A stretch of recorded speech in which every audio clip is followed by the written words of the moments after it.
कभी सोचा है, एक आम बातचीत और एक आपराधिक साजिश में कानून की नज़र में क्या फ़र्क होता है? मतलब कब दो लोगों का मिलकर कुछ करने का प्लान एक क्राइम बन जाता है?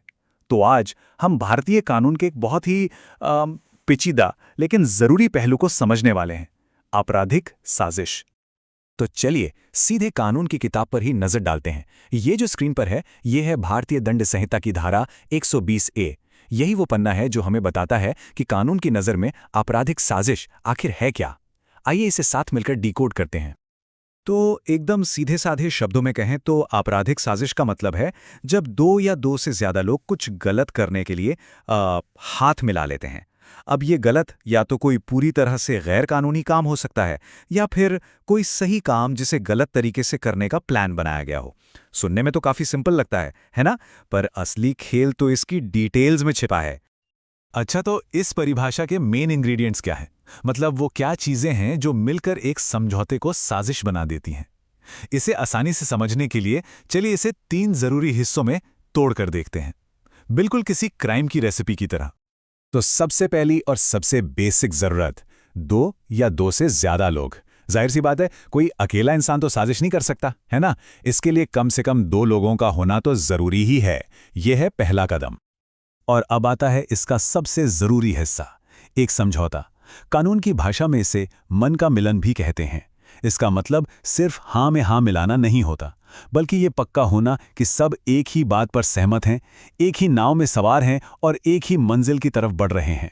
असल में यही वो चिंगारी है जो साजिश की आग लगाती है।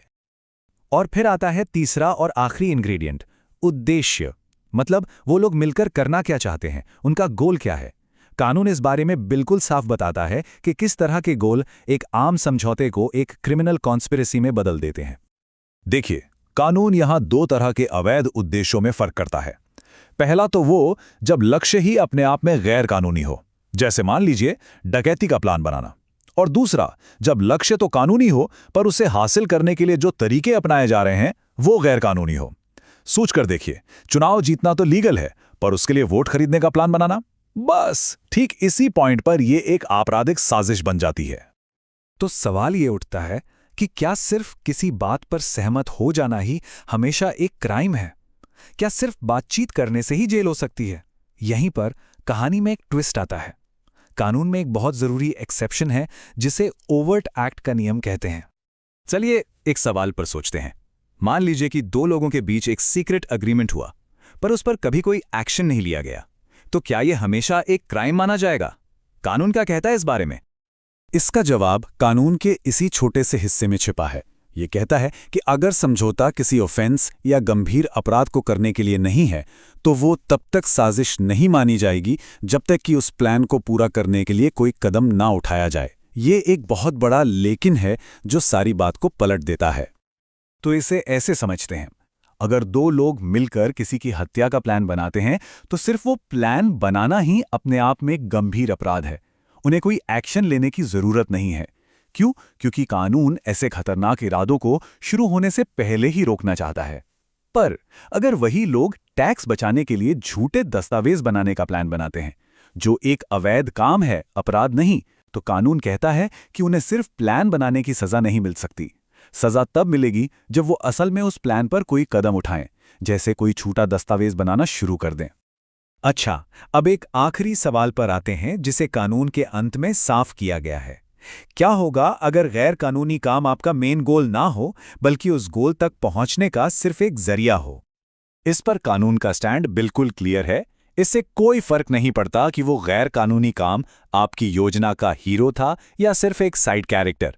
अगर वो उस कहानी का हिस्सा है तो पूरी की पूरी कहानी एक आपराधिक साजिश बन जाती है। सिंपल। ठीक है, तो इस पूरी कानूनी परिभाषा की हमारी इस चीर-फाड़ से हमें क्या याद रखना चाहिए? चलिए जो मेन पॉइंट्स हैं उन्हें फटाफट से एक बार देख लेते हैं। तो नटशेल में आपराधिक साजिश 2 या 2 से ज्यादा लोगों के बीच एक समझौते से शुरू होती है। इसका लक्ष्य या तो कोई गैरकानूनी काम करना है या फिर किसी कानूनी काम के लिए गैरकानूनी तरीके अपनाना। याद रखने वाली बात यह है कि गंभीर अपराधों के लिए सिर्फ समझौता ही काफी है, वही क्राइम है। लेकिन बाकी अवैध कामों के लिए उस प्लान को आगे बढ़ाने के लिए कोई कदम उठाना भी जरूरी है।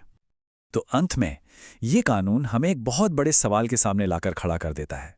ये बोलने की आज़ादी यानी फ्री स्पीच और एक आपराधिक योजना बनाने के बीच की वो बारीक सी लाइन उसे कैसे तय करता है?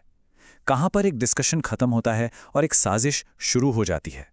ये एक ऐसा सवाल है जिसका जवाब हम सबके समाज के लिए बहुत मायने रखता है।